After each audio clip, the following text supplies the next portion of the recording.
In the early 1930s, a severe drought led to devastating dust storms throughout the southern Great Plains of the United States. The storms affected parts of southwest Kansas, northeast New Mexico, southeast Colorado, and the panhandles of Oklahoma and Texas, in an area that would come to be known as the Dust Bowl.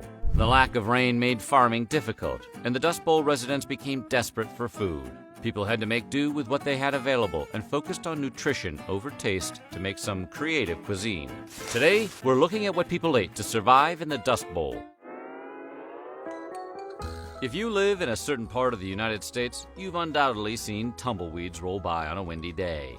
You've probably never looked at a tumbleweed and thought, hey, there goes lunch. Almost nothing grew in the devastated fields of the Dust Bowl, except for weeds. Tumbleweeds and common edible weeds like lamb's quarters thrived as other crops perished. Tumbleweeds could also be consumed raw, cooked like your favorite greens, or as an ingredient in soup.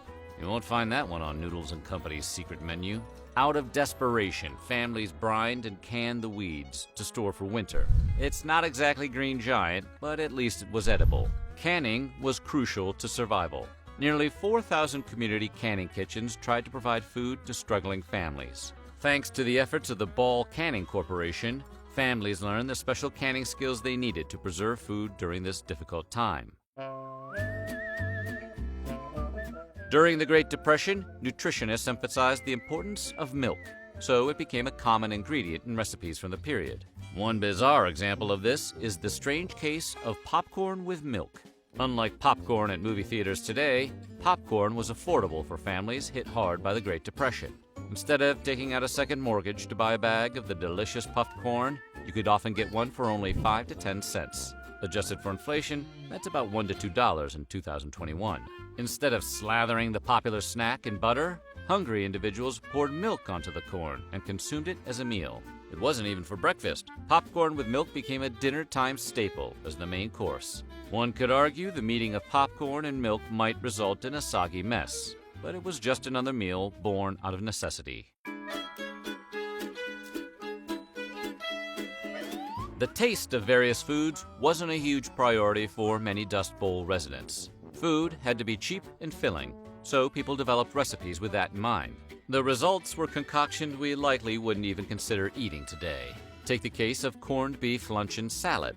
This monstrosity was a volatile mix of canned corn and peas, combined with gelatin, lemon juice, and vinegar. The dish was one of many similar recipes from the era. In his book, A Square Meal, A Culinary History of the Great Depression, author Andy Coe called the dish wrong in every way possible.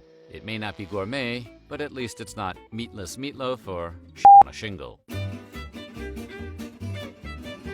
Marmalade is a fantastic breakfast treat. Unfortunately, the oranges needed to make it were scarce in the Dust Bowl. Author and English professor Mildred Armstrong Kalish lived through the Dust Bowl. In her book, Little Heathens, she described how her family preserved food on their farm. Kalish recalled that oranges and bananas were a rare treat. They depended on what was growing, so berries and carrots were the order of the day. Since most folks lacked the citrus to make marmalade, they substituted carrots to make jelly. Kalish described it in her book. With oranges and money in short supply, there was no way we could make orange marmalade. But we did grow marvelous carrots. When combined with just one orange and some honey, they always made a very tasty marmalade. Her recipe only uses 2 cups of raw carrots and a single large orange, and it was apparently delicious. She goes on to tell readers that she never preserved the jelly because they ate it too fast. And if they discovered mold, they wouldn't throw the jelly away. Instead, the kids just scraped the mold off the top half-inch of the jar and ate the jelly anyway.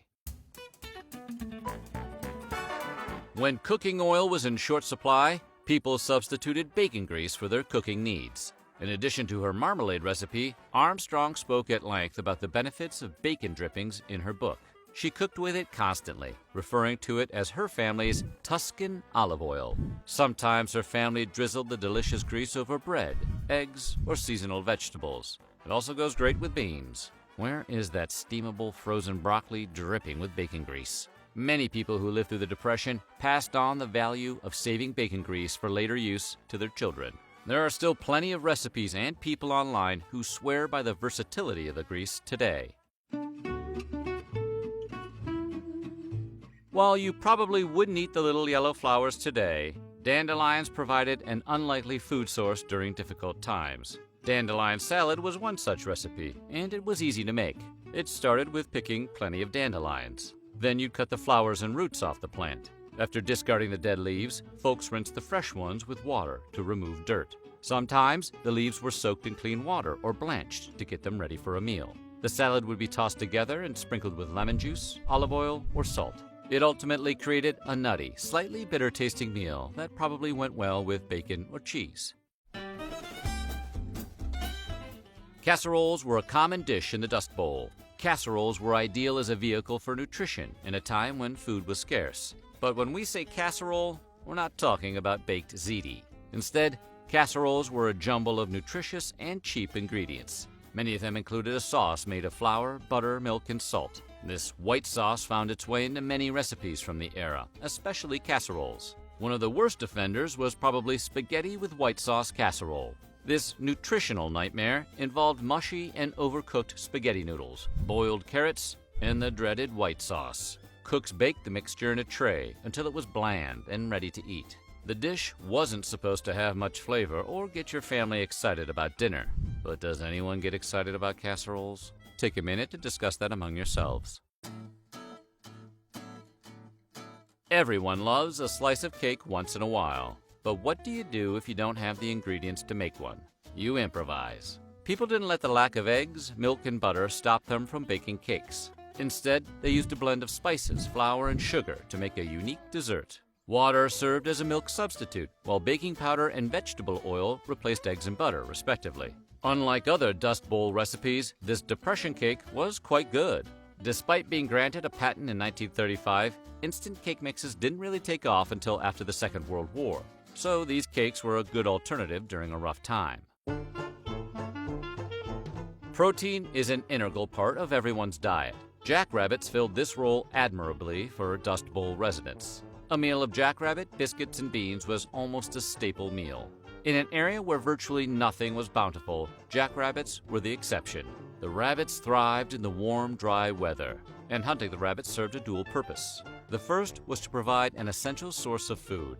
The second was to prevent the rabbits from eating any of the few crops that grew in the harsh environment. Farmers even had a clever name for the critters, Hoover hogs, after the president they blamed for causing the Great Depression in the first place.